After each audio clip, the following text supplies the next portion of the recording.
老爷，不好了，老爷，老爷，不好了，老爷！慌什么？说，庄园进了盗贼，银库里的银子少了整整3万两。这3万两！你说什么？再说一遍。昨夜，庄园进了贼，盗走了3万两银子。你废话你！啊，这么大的事现在才来报？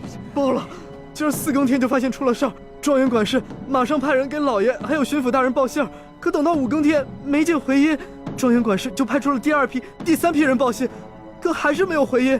庄园管事意识到事情不妙，便让小人骑马绕行了10几里前来报信，这才顺利进了城。哎呀，这怎么这么不小心呢？怎么回事啊？这是怎么会出现这样的事情啊？艾老板，我那几批送信的人，不会是让你的人给劫了吧？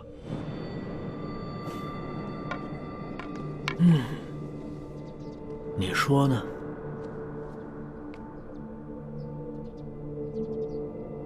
这么说，这批银子是从我庄子上劫的了？你说呢？你真是吃了雄心豹子胆了！去，把这件事报告给巡抚大人。是，来人，把他给我拿下，把他们抓。别嚎了，你外面那几条狗早就被我大哥解决掉了，嚎也没用了。你。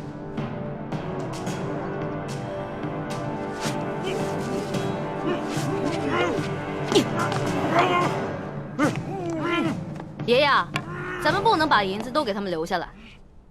把银子全都抬出去，交给李护卫发放给灾民。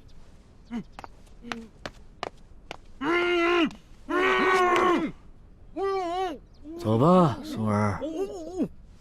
等一下。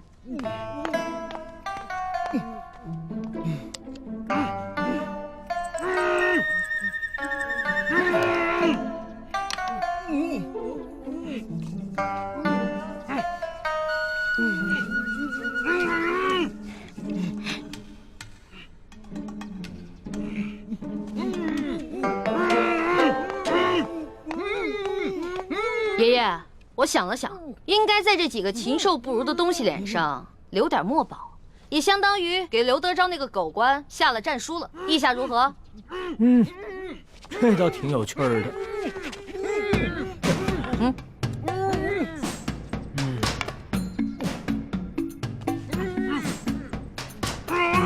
别动，再动的话，拿刀在你们脸上刻字了啊！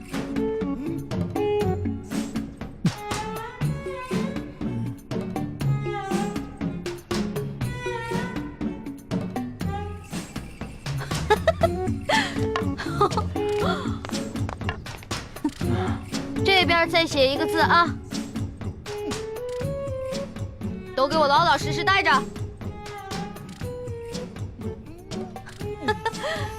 好了。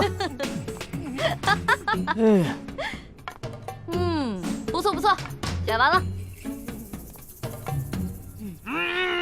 行了行了，别鬼叫了。知道我爷爷是谁吗？告诉你们，我爷爷的字那可是价值连城的，最好在你们脸上永远不要洗掉。给你们还有刘德昭敲个警钟，知道吗？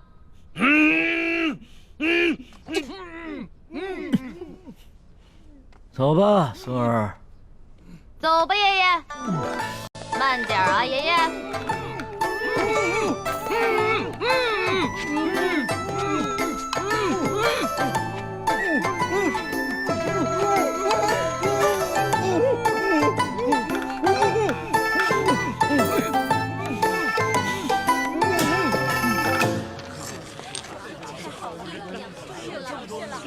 谢谢你，谢谢，谢谢，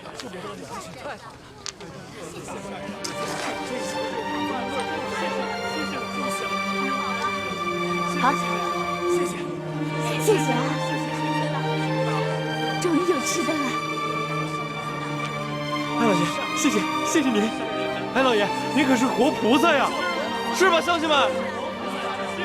各位不必谢我，其实我也是皇上指派下来赈灾的。你们手上拿的粮食和银两，全都是朝廷调拨的赈灾银和赈灾粮。接下来，朝廷还会有更多的赈灾计划，帮大家重建家园，度过灾年。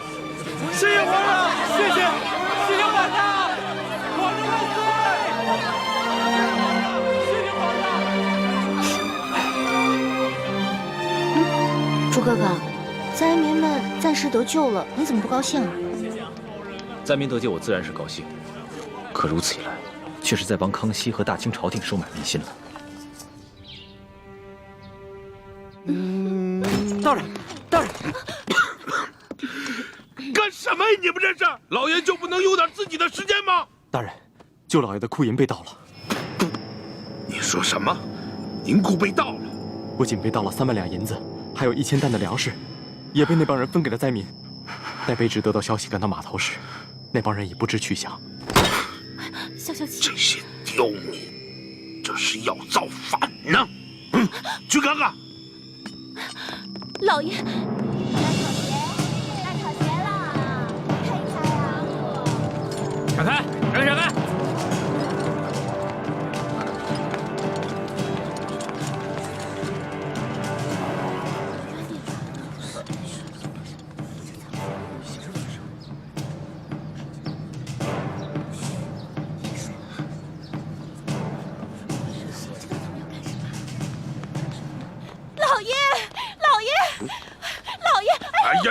你慌什么？老爷好着呢，小心你肚子里的孩子。慢慢说。棍儿和那几个商人被人给绑了。啊？看看去。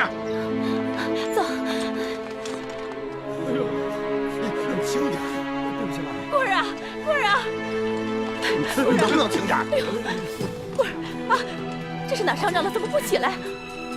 这人怎么了？啊，哪个不要命的干的？你到底出啥事儿了？你倒是说话呀！你别吓我！你这是怎么了？来，先起来说啊！先起来！别碰我！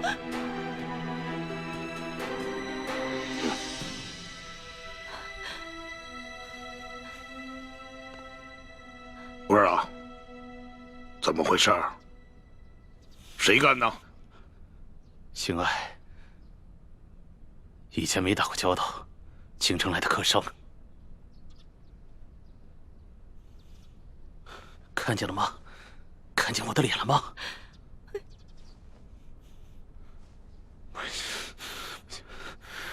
让我抓到他！我扒了他的皮！刘德昭，这事儿你必须得给他做主。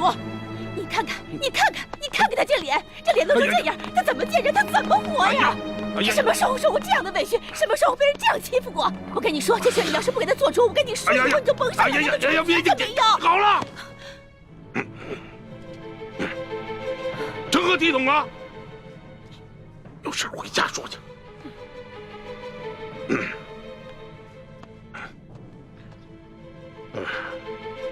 这真是的，吃了雄心豹子胆，居然敢在我小舅子头上动土啊！若是让本官抓住，非得给他碎尸万段了，扒了他的皮，给我喂狗去！你听见没有？这喂狗！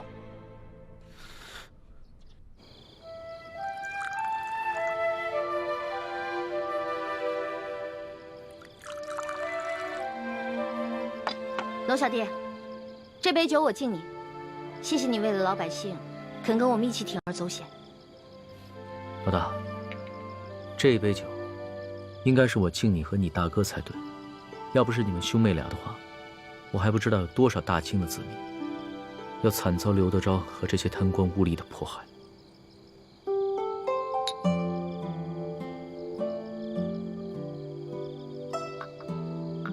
我现在一想到刘德昭跟裘贵那副嘴脸，肯定十分狼狈，我就觉得特别好笑。可是我笑不出来啊！这次出巡以来，我见到了太多平常在宫里连想都不敢想的事情。我在想，如果我们大清的官员每一个都如此贪赃枉法的话，那我们大清的江山还能长久吗？看到那些灾民收到一点点赈济的银两就3呼万岁，说实话，我很震撼，也很惭愧。我们大清的百姓是多么的善良，对官府的要求是多么的低微，而我们这些身居高位的人是多么的失职。龙小弟，为了刚才你说的这番话，我再敬你一杯。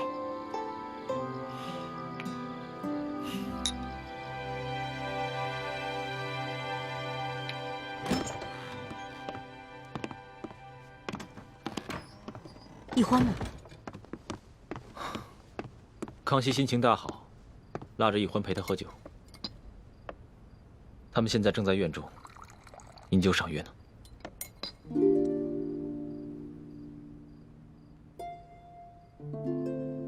大师兄，小师妹跟我一样，都是为了光复大明的大业，你千万别介意。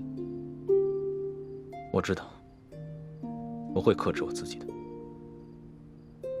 太子，其实这次的行动我是一直不同意的，但是你却一意孤行。一来你们出生入死，倒是帮康熙收买了民心；二来你在康熙面前暴露的太多了。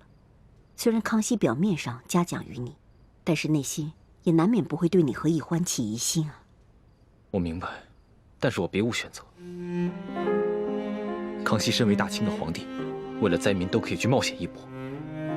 如果我为了一己私利而畏首畏尾的话，那在欢妹的心里，她会怎么想我？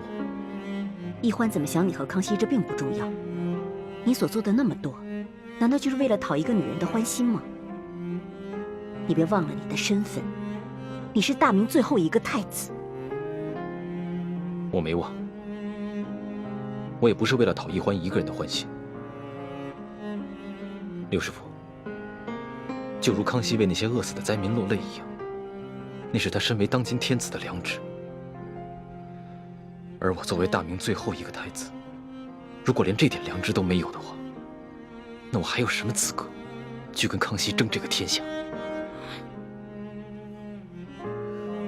师父，大师兄说的对，正因为他是大明的太子，他才必须心怀天下呀。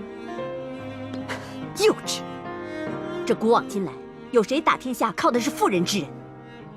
想要心怀天下，那我问你，你怀的是谁的天下？是爱新觉罗的天下，是大清的天下。你想要心怀天下，就必须要先打下天下，你才有这个资格。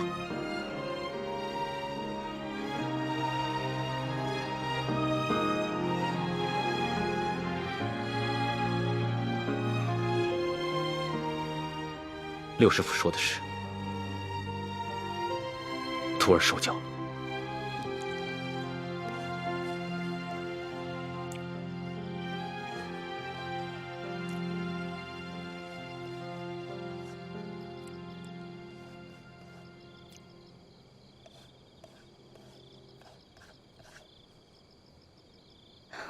龙小弟，你可认得此字？这不就是龙字吗？那你可知此字何意？老大，你是要考小弟的学识吗？那小弟可能会比老大你强上那么一点点。这龙字啊，本意是指能带来雨水的神物，在此呢，则既指春天的雷雨。耳者闻也，而与龙联合起来，表示耳朵听到春雷声。本意指这个年老耳背的农夫啊，平常无法与人交流，但在春分时节，他能听到春雷响声，便知道该下地播种了。后来慢慢变成现在的意思，指称别人耳背的毛病。龙小弟，若论这番学识，我自然是不如你。但是今天我想给你讲另外一层意思。你看这个龙字，是龙跟耳结成的，这个龙指天子，意思就是说，其实天子的耳朵只是个摆设，民间的疾苦是听不到的。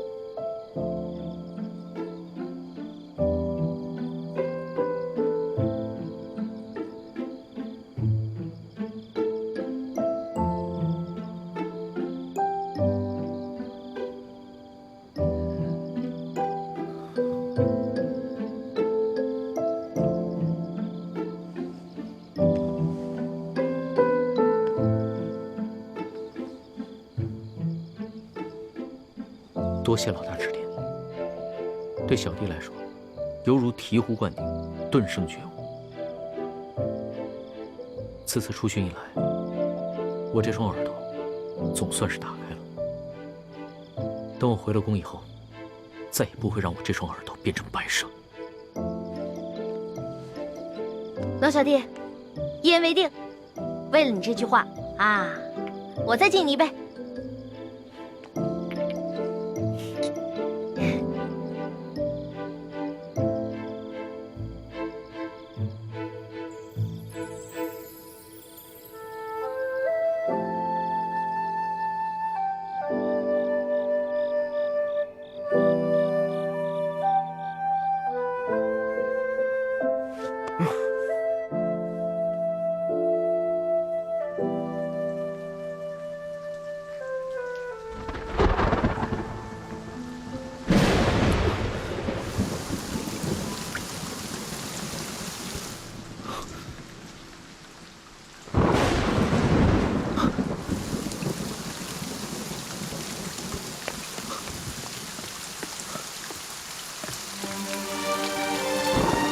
主子，当心着凉，下雨了，下雨了，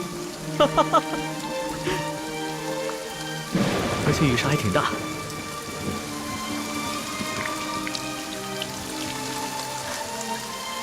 看这个雨势，山西的旱情应该能得到缓解。这都是主子您宅心仁厚，感动了上苍，所以上苍才降下甘霖，拯救万民呐。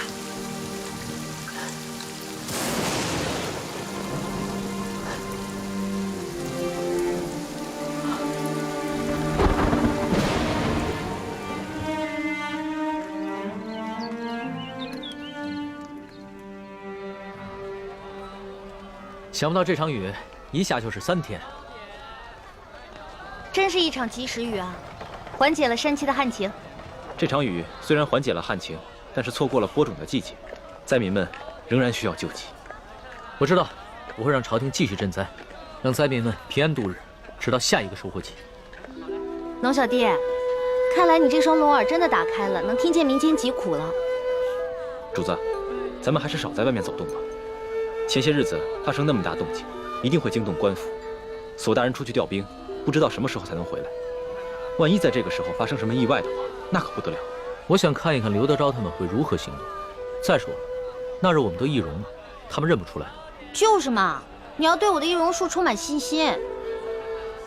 主子，你看现在街道上，这个灾民比以前少了很多，多半是他们领到了钱粮，又看到旱情得到了缓解，所以都回家去了。只是这些钱财还完全不够，有一些住得偏远的灾民，还有一些老弱妇孺，就完全没有得到救济。主子，像那样的行动可一不可再，还是等索大人调兵回来，拿下刘德昭这个贪官，再安排可靠的官员，严格执行朝廷的赈灾计划，才是长远之计。说的有道理啊。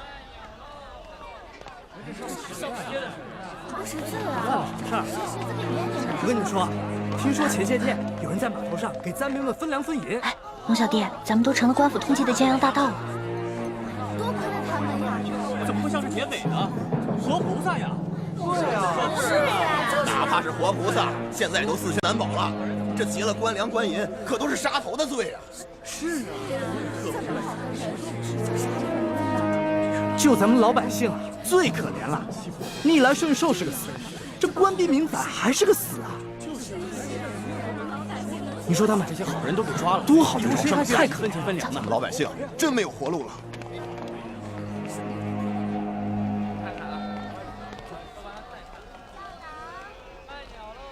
待我回宫之后，一定要将刑部那些盗案发回重审，只有那些真正打家劫舍的盗案，才判死罪，而那些被无良贪官逼得走投无路的囚徒，全部从轻发落。龙小弟，你简直太圣明了！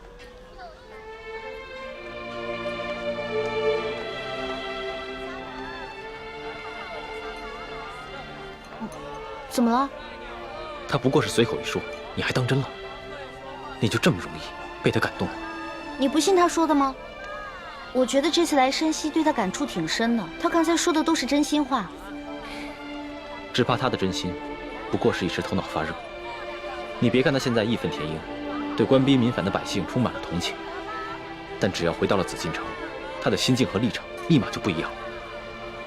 到那个时候，他最先考虑的是如何维护朝廷的权威和自己的龙椅，而不是百姓的疾苦。朱哥哥，你这么一说，我心里怎么那么失落跟害怕呀？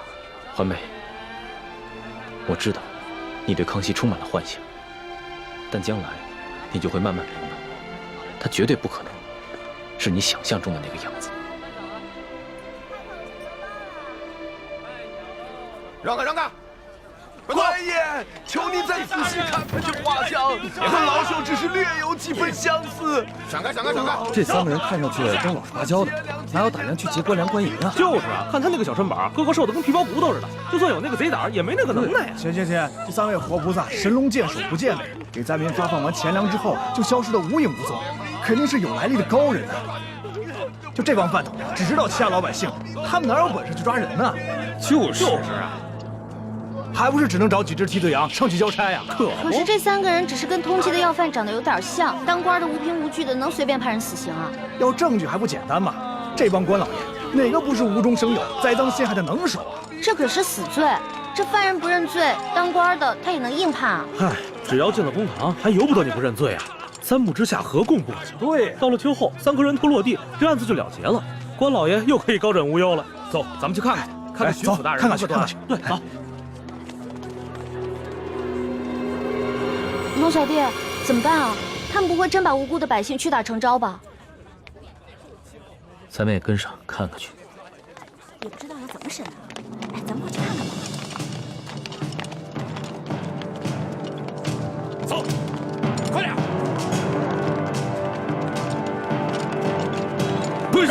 让开！主子，现在怎么办？临出来之前，为了预防万一，我把那道圣旨带来，要不然以钦差的身份进去问一下。不急，咱们先看看这个刘德昭怎么办这个胡乱。这也不让我们进呐！走。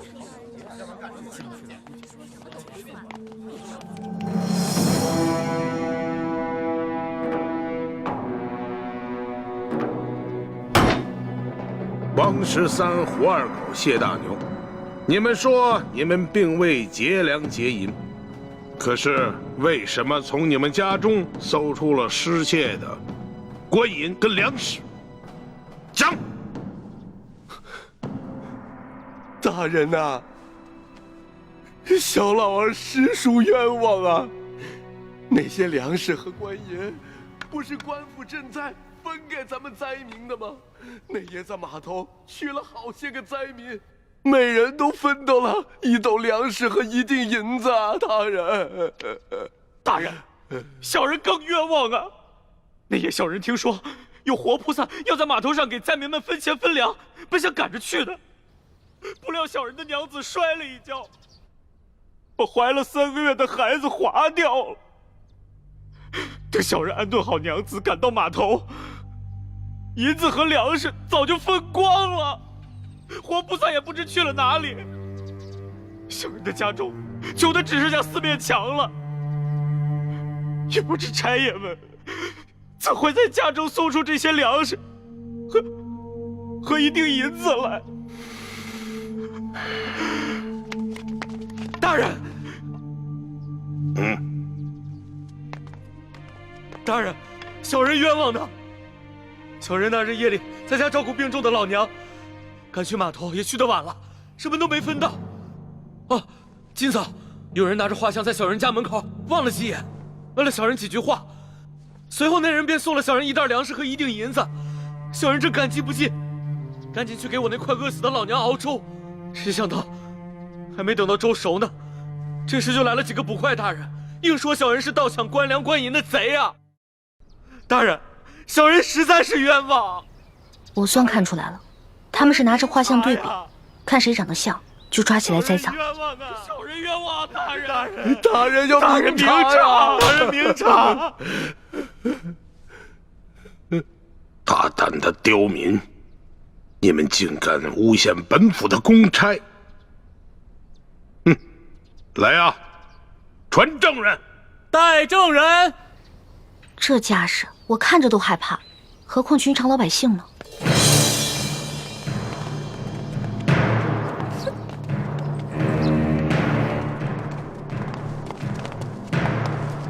参见大人。好了，都起来吧。谢大人。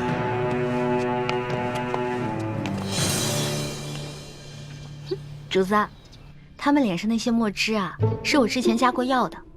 要是想洗掉的话，除非搓掉一层脸皮，不然的话1个月都别想洗掉。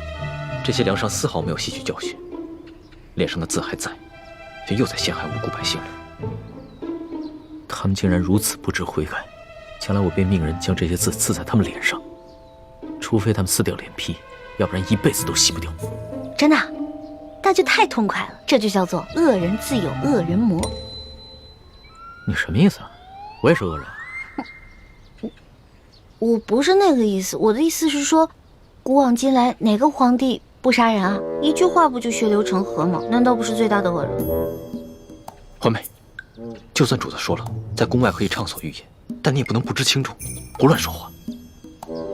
我知道，龙小弟嘛，宰相肚里能撑船啊，更何况你是皇上，所以你肚里可以撑100只、1000只，可以撑上万只啊，所以你肯定不会跟小女子计较的，对不对？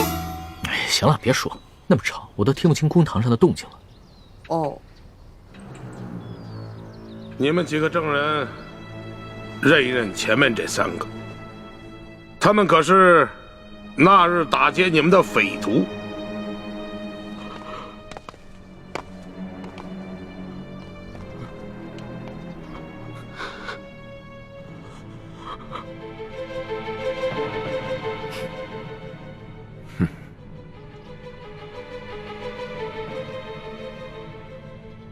没错，大人，就是他们。好，你们先下去吧。是。大人冤枉！大人冤枉！大人冤枉！大人冤枉！大人！王13，5个人都指认你们，你们还有何话要讲？大老爷，老朽冤枉啊！冤枉啊！冤枉啊！大人，冤枉啊！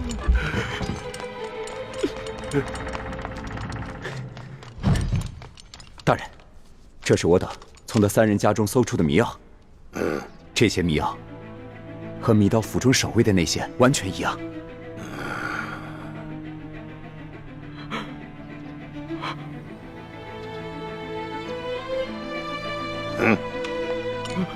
大人，大人，小人跟老娘经常挨饿，早都不想活了，就连买包老鼠药的钱都没有，哪里来的钱买迷药啊？大人，冤枉啊！大人，大人，小人和娘子也饿了好些天了，家中若有迷药，早就不管这么多，先吃下去了，哪里还能留到官员们来搜啊？大人，冤枉啊！大人，大人，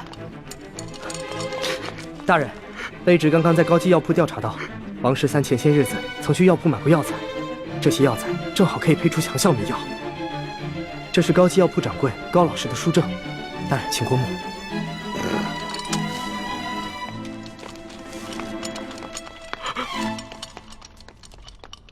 哎呀，谢大牛、胡二狗，你2人没钱买迷药，那这药一定是王13配好后送给你2人的，对吧？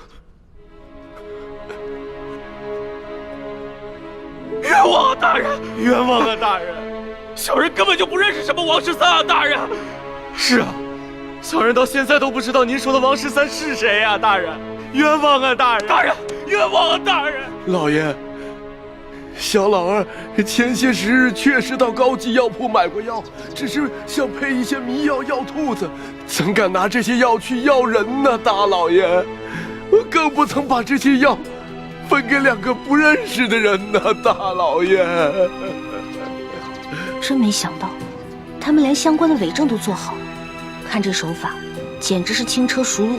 看来他们早就商量好了，如果找不到我们3个，就要拿这3个无辜的百姓顶罪。你们这些个刁民啊，人证物证俱在，还敢抵赖？冤枉啊，大人！冤枉！还不赶紧给我速速的招来！你们是如何勾结江洋大盗，盗取府库官银的？大人，小民冤枉啊！明察呀，大人！一群刁民，刁民！事到如今还敢喊冤？好，来人呐！每人重打30大板！看你们还敢嘴硬！打！冤枉啊，大人！冤枉啊，大人！冤枉啊，大人！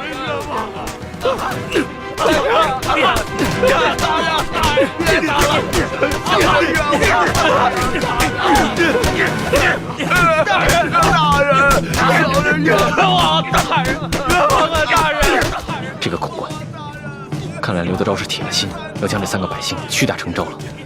主子，我实在看不下去了，我必须要阻止他们。我眼下好歹也是奉旨查处书剑一案的钦差大臣，纵然无权过问山西的地方政务，但刘德昭应该也不敢把我怎么样。这样吧，你先去击鼓鸣冤。是。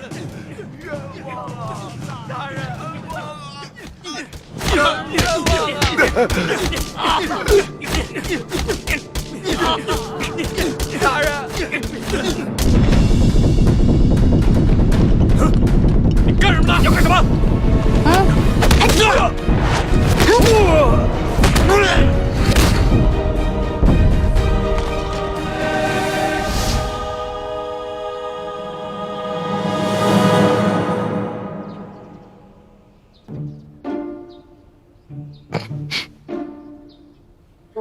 龙小弟，武功长进了吗？那是，跟了老大这么久，总得学点本事不是？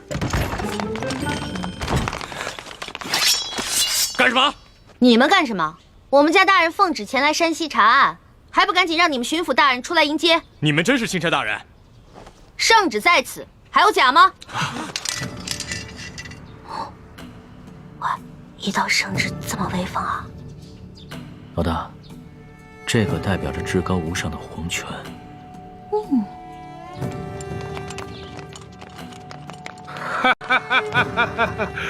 龙大人，刘德昭恭迎钦差大人。早就听说龙大人到了舒大人的府上，本该前去拜会，只是公务繁忙，实在是走不开呀。早有耳闻啊，这山西旱情严重，刘大人一边忙着赈灾，一边忙着缉捕盗匪，确实是忙得很呐。龙大人此次来奉旨调查舒大人遇刺一案，不知办得怎么样了？今日龙大人来，可是想让本府助你一臂之力？确实是需要巡抚大人相助之处啊。本府定当全力配合。哎，不过龙大人，你也看到了，本府现在正在审理一起盗匪之案。不如这样，龙大人先暂时去我的后堂歇息，待本府办完此案之后，再到后堂听龙大人通报舒总兵遇刺一案的案情如何？刘大人，这3天前夜里发生的重大盗匪案，没想到今日就抓到了匪徒，刘大人的办案效率实在是让我钦佩。刘大人，不知本钦差是否可以在此旁观刘大人审案呢？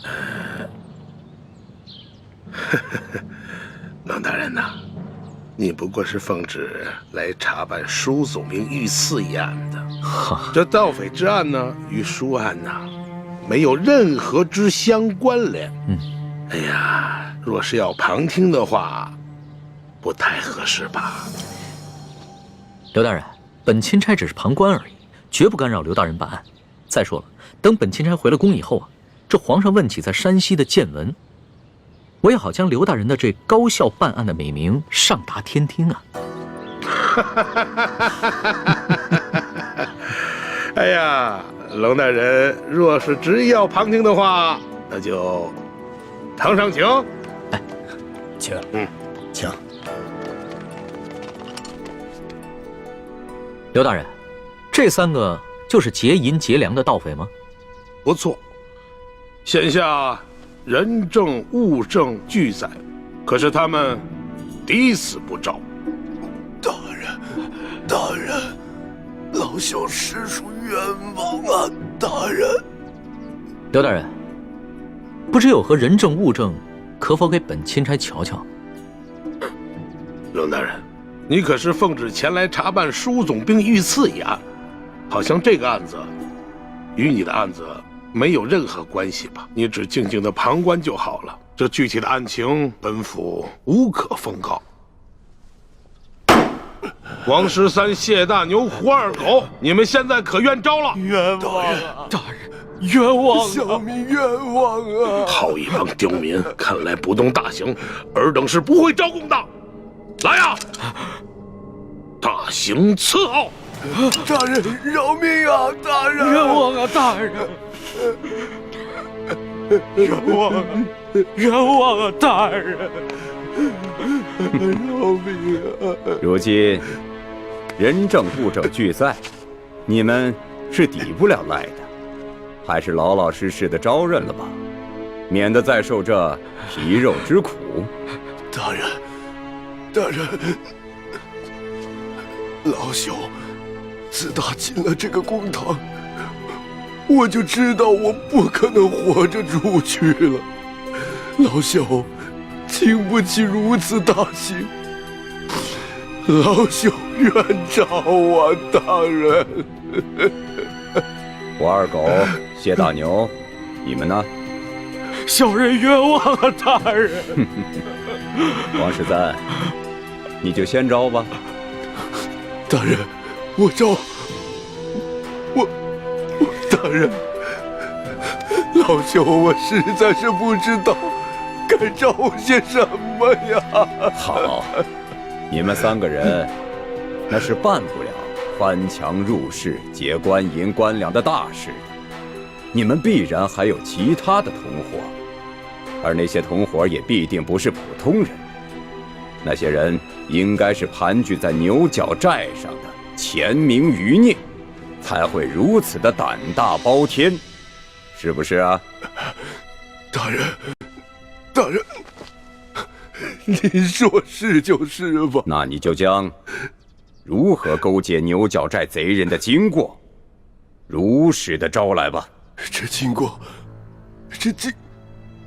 大人，老朽年老昏聩，这经过我实在是记不清了，就以大人调查的为准吧。好，那么你再想想，你又是如何联系胡二狗和谢大牛，去给牛角寨的匪徒做接应的？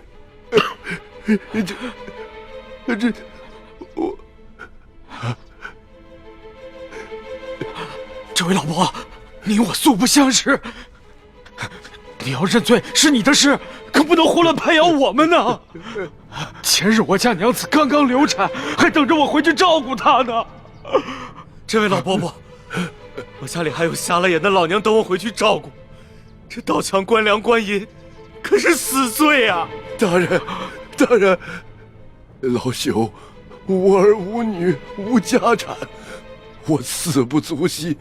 可是我与这2位小兄弟素不相识，你要让我胡乱指证，小老儿我心里实在是不安呐。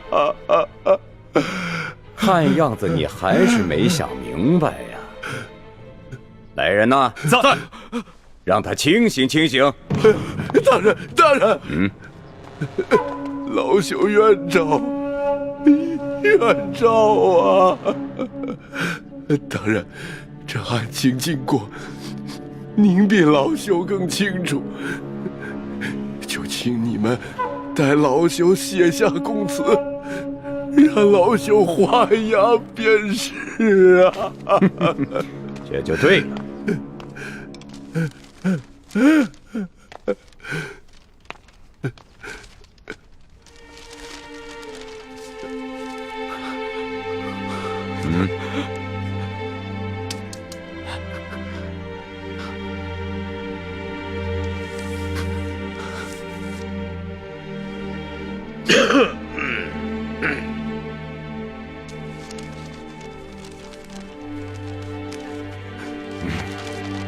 来人呐，在，把王十三押下去。是。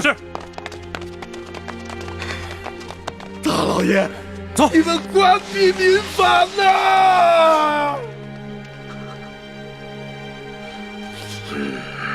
胡二狗、谢大牛、王十三都已经招了，你们还要顽抗吗？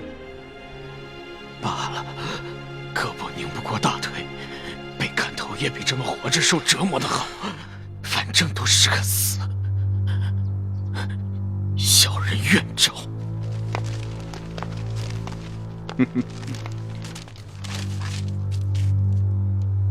有劳大人转告小人娘子，小人不能陪他白头到老了，让他自行改嫁吧。你就放心吧。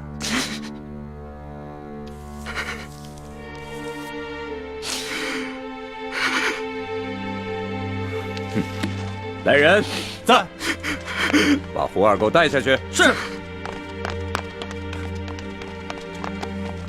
走。哎呀，谢大牛，就剩下你一个人了，怎么着啊？你们这些狗官，简直丧尽天良！就算你们有本事瞒得过朝廷，瞒得过皇上，你们也瞒不过老天爷！住口！来人，走，把他的嘴给我塞上。是。慢着，贼什么嘴呀？他不是愿意骂吗？你让他骂。谢大牛，我告诉你，皇上远在紫禁城里，你就是把喉咙骂破了，皇上也听不见。现在呢，我就给你一次机会，你是直接画押呢，还是领教我这堂上诸般的刑法之后再画押呢？狗官，你不得好死！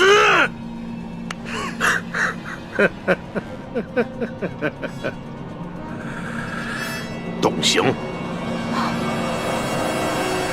慢着，不能动刑。刘大人，想不到如此一起惊天大案，你们居然是如此办理的，真是让本钦差大开眼界。龙大人，有些事情你是不知道的。此地民风向来是彪悍奸诈，这几个人装出一副可怜的模样，不过是想博取龙南的同情罢了。尤其是这个谢大牛，他爹曾是牛角寨上前明余孽中的一员，前2年刚被判了腰斩，而且那起案子就是谢大牛他娘亲自出手的。可是我实在没有想到啊，如今他谢大牛长大了，仍然与这牛角寨暗中勾结。当初我娘出手，害得我爹被腰斩。我一直以为我娘做得对，我爹就是个大逆不道的糊涂虫，他该死。可我如今才明白，是我娘错了，是我娘错了。这大清的天，简直比锅底还要黑呀！这百姓就该反！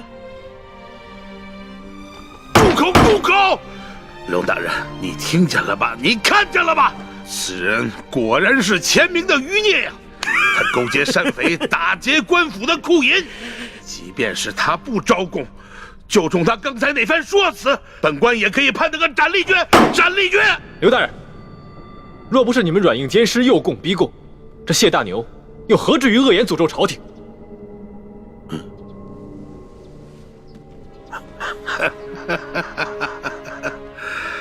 龙大人啊，这2位，一个是您的贴身丫鬟，一个呢是您的贴身护卫，算起来也是您的奴才。可是你今天看看，他们2个竟然敢在公堂之上对本府出言不逊。龙大人，你平时对你的手下是不是未免太放纵了一些啊？刘大人，这公堂之上虽应分尊卑，但更应该论国法。你这个审案的手段，的确让人无法苟同啊！龙大人，这说起来，你虽然乃是一个奉旨办案的钦差，不过是官拜五品，比起我这2品的大员来说，似乎是还低了这么几级吧。而且这圣旨上写的是明明白白，你龙大人是来办理舒总兵遇刺一案的。龙大人啊，你这干涉我地方的刑案，恐怕是不合体力吧？刘大人，下官的官职是比你低，可是你就不怕下官回了京城以后，向皇上交旨之时弹劾你吗？龙大人，皇上虽然年少，但他却是圣明的天子，我想他不会听一面之词的。龙大人啊，你这一路辛苦了，我看还是到后堂先歇息吧。待本府审完这起案子之后，再同你好好交流交流同僚之谊吧。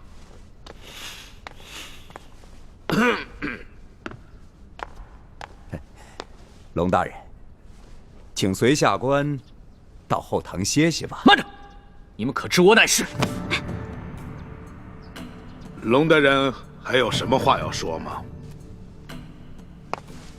主子，要不然您把密旨拿出来给刘大人看看吧。密旨？对啊，皇上不是给您下了一道密旨吗？让您调查舒总兵一案之时，顺便督查一下山西赈灾情况以及地方官员官风吗？哎呀，龙大人啊，实在没有想到啊，龙大人身上还有皇上的密旨啊！不知皇上的密旨现在何处啊？可否让本府看一看？这密旨？这密旨啊，让奴婢小心翼翼地藏在行李箱里了。主子，要不然您随奴婢回去取一趟吧。也好，刘大人请稍等一下，下官这就去取。那个龙大人，是否让本府派一队兵士护送啊？不必了。李护卫，你接着替本官陪审，顺便提醒一下刘大人，不要滥用酷刑啊。卑职遵命。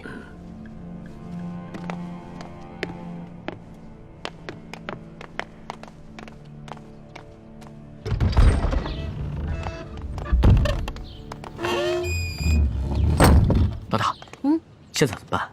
如果咱们拿不出密旨的话，刘德昭一定会说我们假传圣旨，到时候必定跟我们翻脸，那3个人就死定了。尤其是那个谢大牛，不死也得残废啊！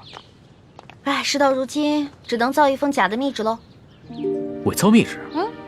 这个刘德昭身为山西巡抚，又加兵部侍郎衔，乃2品大员。即使他不知道你长什么样，你的字他总归认识吧？老大，你疯了吧？这是我首次微服私访，毫无经验。我没有带上玉玺，也没有带上书写圣旨的龙文黄卷啊！万事都有变通的嘛，龙小弟，这个密旨肯定不能正式的写在龙文黄卷上啊。我们把宫里御用的花笺，加上你的御笔亲书，还有玉玺印鉴拿出来给他看，肯定能唬住他了。不是，可问题就在于没有玉玺啊。我可以帮你搞定啊，我照着你圣旨上的玺印刻一个不就得了？你还会刻章啊？那当然了。老大，我18般武艺样样精通，医药赌蛊、机关杂耍、金石篆刻都不在话下。走吧。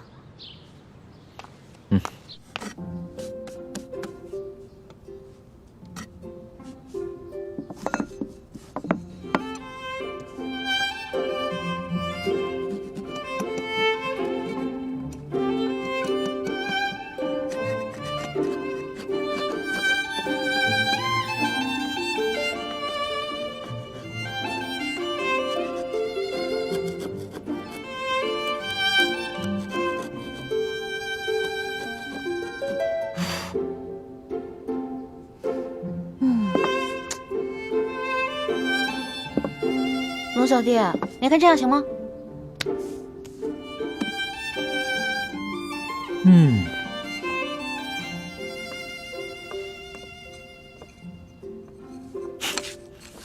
老大，你这个篆刻的功夫果然和你的武功一样，不能深究啊。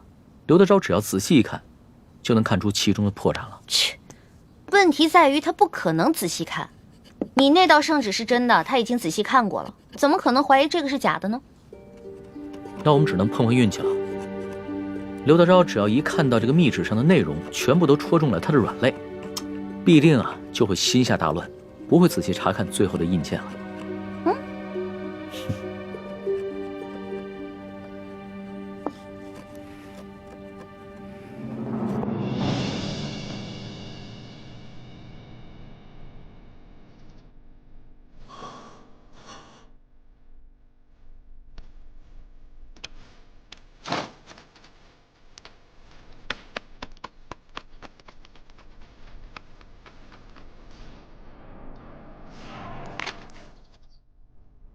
李护卫，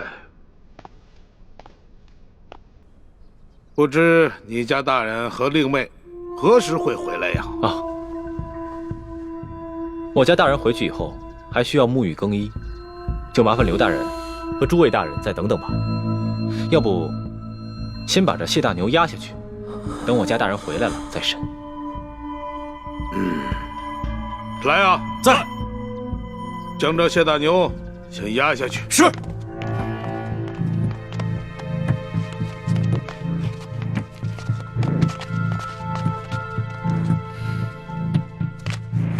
李护卫，不知你家大人是哪一年考取的功名，出自谁的门下？我家大人身份尊贵，属卑职，无可奉告。好，身份显赫，好啊！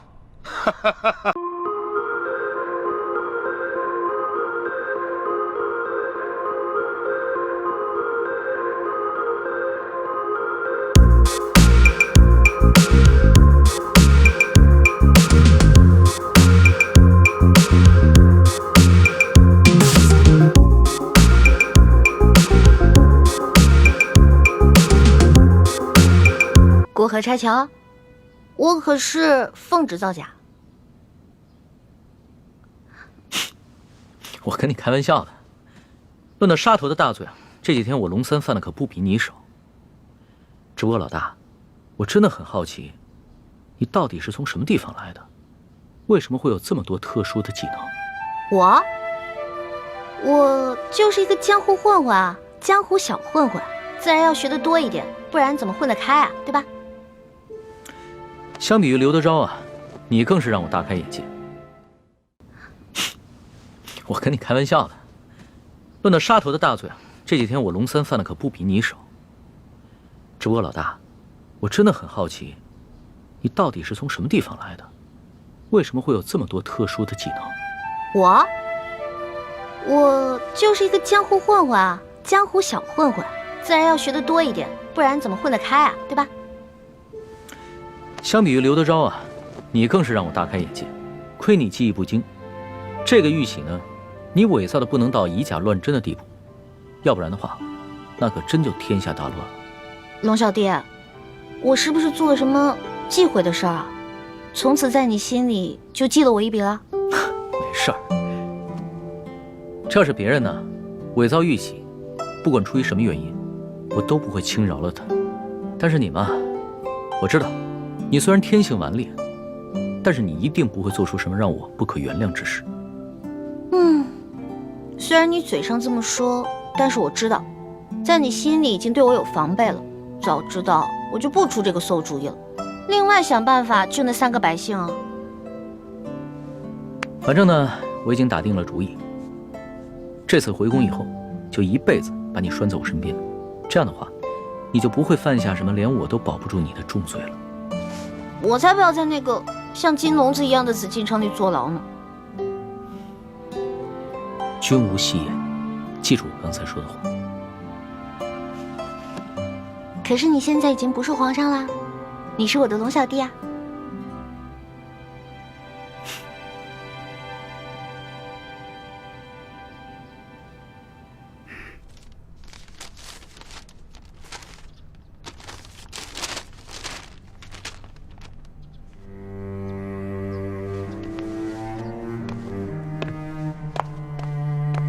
李护卫，待会儿等你家大人回来之后，还请您在你家大人面前替我等多多美言几句啊！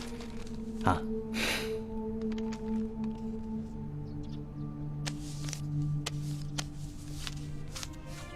好说，好说。多谢。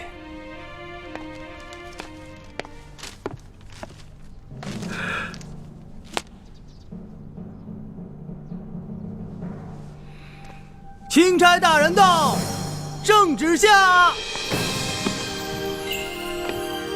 皇上密旨到，刘德昭等一干官员接旨。臣刘德昭接旨。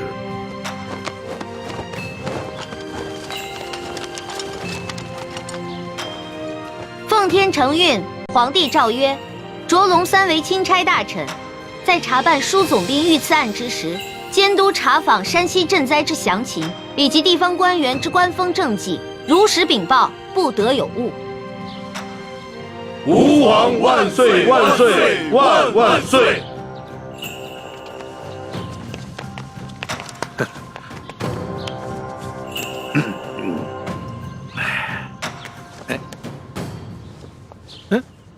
你，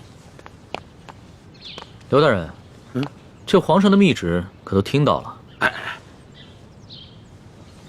这临出宫前啊，皇上再三叮嘱，一定要详查山西的赈灾详情，以及地方官员的官风政绩。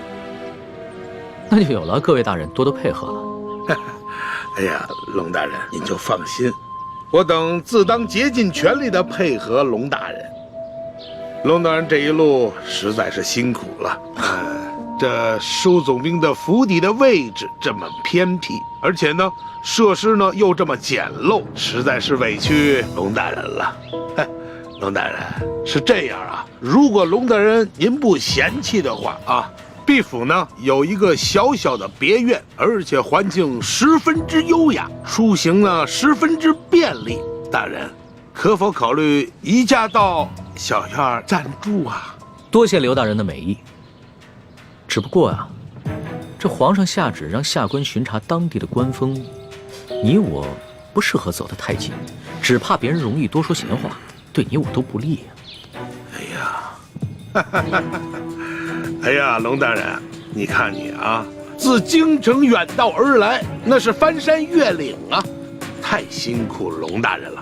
你看啊，你既然到了这里，那怎么着也得让我们这些地方的同僚尽一尽地主之谊吧。主子，咱们这几天在舒府，天天粗茶淡饭，嘴里都淡出鸟来了，不如就看看这刘大人有什么好东西招待我们。鸟的，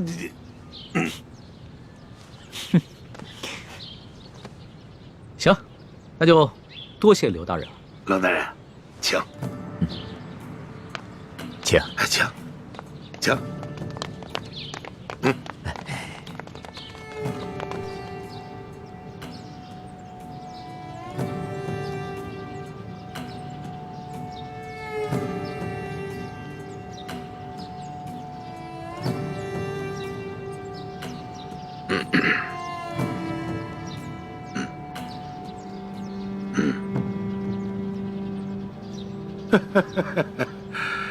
哎呀，龙大人啊，能够来此与我们这帮地方同僚小叙，实乃是我等荣幸之至啊！龙大人啊，咱们就别干看着了啊！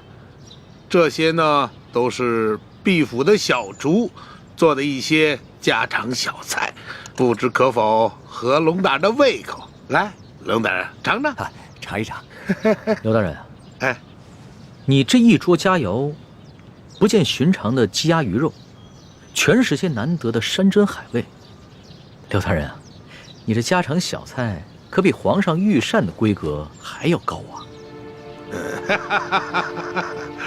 龙大人说笑了啊，这是夸奖我啊。是这样，有菜不能没酒啊。来，龙大人，尝一尝，这可是啊，来，自西域而来的葡萄酒，冰镇之后口感更佳。来，尝一尝。来，二位你们也随意。外面赤日炎炎，焦土千里，没想到刘大人府上还有这冰镇的葡萄美酒啊！不怕龙大人笑话，本府呢体胖怕热，故而呢在这家中多挖了几口冰窖，每到隆冬之时呢，就会大量的取些冰块，以度炎夏。刘大人，会享福。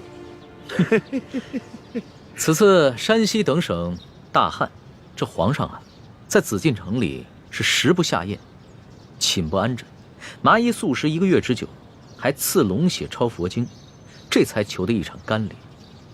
看来这做天子的，真是不如这做臣子的逍遥自在啊！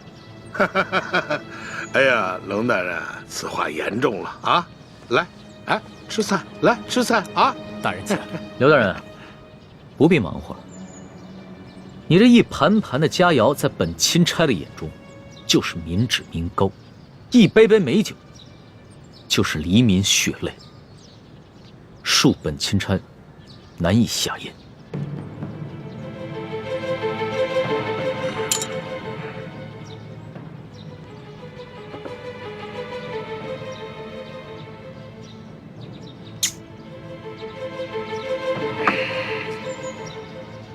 龙大人果然是忧国忧民呐，让我等十分惭愧啊！你有什么话，不妨直说，我等洗耳恭听。刘大人，咱们也不必拐弯抹角了。你我已算是心照不宣，我只要求刘大人做好3件事情。不知哪3件？第一，放了王13等人，还有那日你在你小舅子园外抓捕的那些灾民，全部无罪释放，并加以赔偿。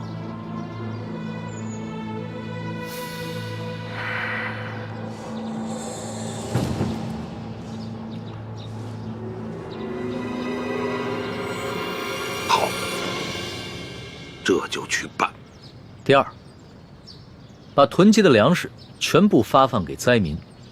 把那些借机哄抬粮价、大发国难财的奸商全部都抓起来，严惩不贷。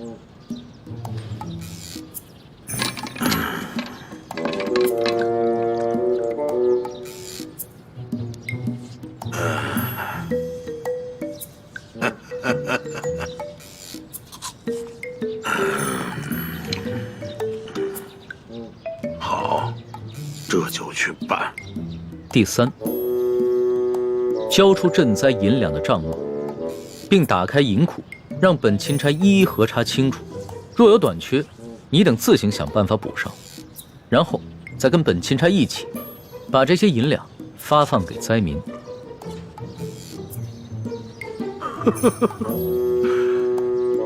二位没觉得这个天儿格外的闷热吗？是啊，热得很。好啊。我这就调集人马，即刻就办。刘大人啊，你可不要敷衍本钦差啊！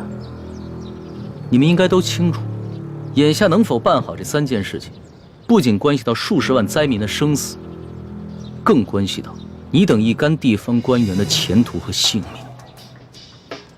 命。本府明白。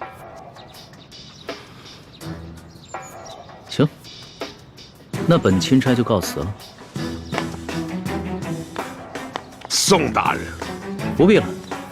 诸位大人，留在这儿，继续享用这些美酒佳肴吧，别浪费了。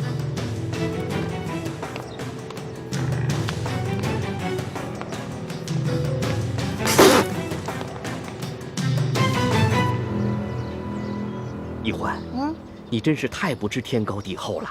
居然敢刻假玉玺，你知不知道？你这可是犯了帝王的大忌。虽然皇上表面上夸奖，但你知道他内心是怎么想的吗？我知道啊，我当时说完就感觉到了，他心里肯定不开心了。可是现在反悔也没办法了呀。叔父，奕欢也是救人心切，他一向心性单纯，不明白帝王的复杂心思。现在埋怨他也没用了。本来就是啊，我以为我在帮他解围，而且是他让我克的，谁知道会这样。朱哥哥，我是不是又办傻事了？是有点傻，但是我不怪你。我们本来就跟康熙势不两立，翻脸也是早晚的事情。好在眼下他跟我们还算是同一条船上的人，就算是对我们起了防备之心，也只能暂时和我们维持眼下的关系。你不必过于自责。从小到大你都这么包容我。你呀，我早晚得死在你们两兄妹手里。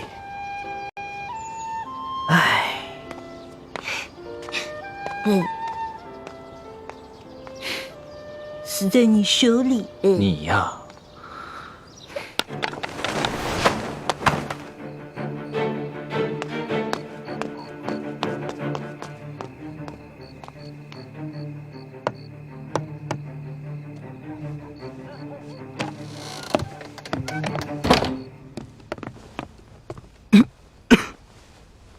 都是因为那夜我下手太重，要不我先用内力替你疗伤。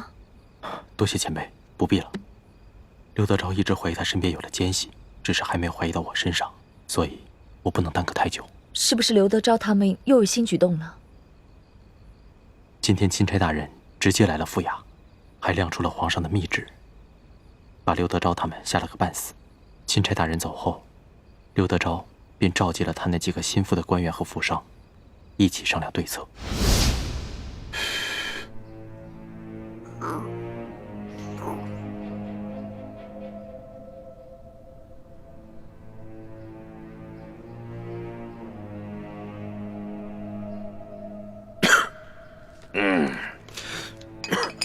小官啊，你们几个脸上那个字儿还没洗干净啊？甭提了，也不知道那个姓艾的在墨汁里放了什么东西，我们搓了几天都搓不下去。是啊，混蛋！等我抓到了他，我非扒了他的皮。哼，坐着聊啊！都是我这些手下太犯桶了，到现在连那个姓艾的足迹都没有找到。卑职无能。行，姓艾的事情先放一放，我们现下当务之急就是全力以赴的要对付这个钦差龙三。姐夫，你真要听那个姓龙的呀，把我们哥几个全抓起来？要真把哥几个抓起来，是去走走过场也都罢了，就怕这个龙大人是存着杀鸡儆猴的心思，不肯见好就收就完了。对呀，是。还有那个赈灾的银子，你说咱们现在都吞到肚子里，消化了大半了，这怎么吐得出来呀？哎，吐不出来那也得吐啊，能吐多少是多少，不够的大家伙凑一凑。还有啊，这个龙大人一脸油盐不进的样子，看来是要跟咱们动真格的了。哼，这个龙三到底是个什么来头？我派去京城的探子，到现在也没有给我回话。我还真就不信了。这世上有不偷腥的猫吗？甭管怎么样，咱们先备下重重的厚礼，探探他的底儿啊！哎，对，没准他眼下的假正经，就是为了将来狠捞一笔。哎，还有，我看那个龙大人年纪轻轻，血气方刚，正是干柴烈火的年龄。你们府中谁还有没开包的绝色美人？哈，也别藏着掖着了，赶紧贡献出来。等把这厮弄上了咱们的船，先渡过了眼下的难关再说。啊？有吗？没有。有吗？没有。你有吗？没有。我有。我府上啊，还真有这么一位美人，不但人长得美，性子温婉，而且弹得一手好琵琶。哎，姐夫，我原本可是要孝敬你的呀。你小子，哎呀，任这美人如何的貌美天仙，我现在已经没有这种心情了。也罢，让这个美人去试一试龙三。哎，秋贵啊，记好了啊，一定要查清楚这个女子的身份，不要再给我添乱子了。你放心吧，姐夫，她呀是一个孤女，我发现的时候都快饿死了，是我收留了她。锦衣玉食养着她，现在对我是感恩戴德，让她陪陪钦差大人，不为过吧？哎，不为过，就是。我想，二位一定也猜得出来，他们所说的这个绝色美人是谁吧？该不会就是婉欣妹妹吧？正是。婉妹知道裘贵要把她送给刘德昭，她以为只要进了刘府见着我们便有机会私奔，所以这几日她在裘府不哭不闹，还假意奉承裘贵。我本想等我伤好了把她救出来，可没想到这帮禽兽居然想让她去侍候钦差大人。裘贵这个禽兽，早晚有一天我要亲手宰了他。刘德昭等人若是把舒婉欣献给钦差大人，那他私自出逃，让人冒名顶替进宫之事就会暴露。所以我才急着来找你们报信儿，跟你们商量对策，但一直没找到机会，直到现在我才能偷偷溜出来。孟大哥，你还是来晚了。刚刚刘德昭的人已经接走了钦差大人，想来就是要行使这个计划了。什么？那如果钦差大人识破了婉妹的身份，而你是冒名顶替，那你和婉妹就都麻烦了。眼下之际，也只有我立刻赶去刘府，在舒婉欣被献给钦差大人之前，把她给劫走。好，那我现在就回去，暗中协助你们，希望一切还来得及。好。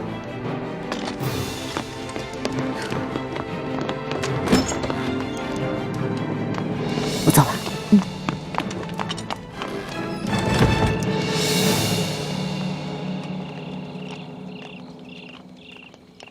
钦差大人，我家大人有要事要和大人商量，还请大人独自入厅，随行人员且留在厅外等候。那可不行，我是龙大人的贴身护卫，不能离开大人半步。哎，无妨。刘大人这么晚叫我过来，肯定是有好事，不会有什么危险的。你们就先在外面等着吧。哎，你那件背心穿了吗？主子，跟刘大人有事好好商量，千万别翻脸哦。你这么关心我？哎呀，我知道了，现在还不是翻脸的时候。大人这边走。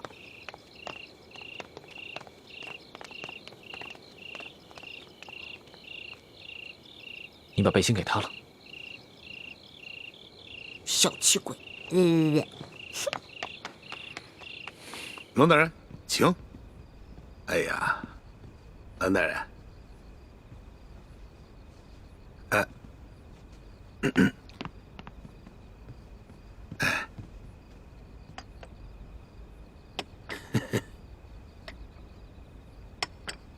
赶紧赶紧。是。蓝大人，来，坐。坐坐坐。刘大人，你这私人府邸用度之奢华，丝毫不逊于皇宫啊！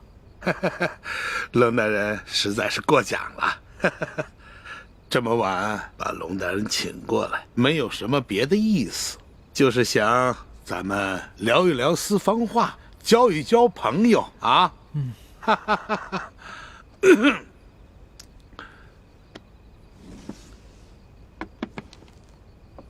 龙大人啊，这下面这一层的金银珠宝，是本地的同僚一点小小的心意。这上面的10万的银票，是本地的商户们孝敬龙大人的，一点点小意思，还请龙大人能够笑纳。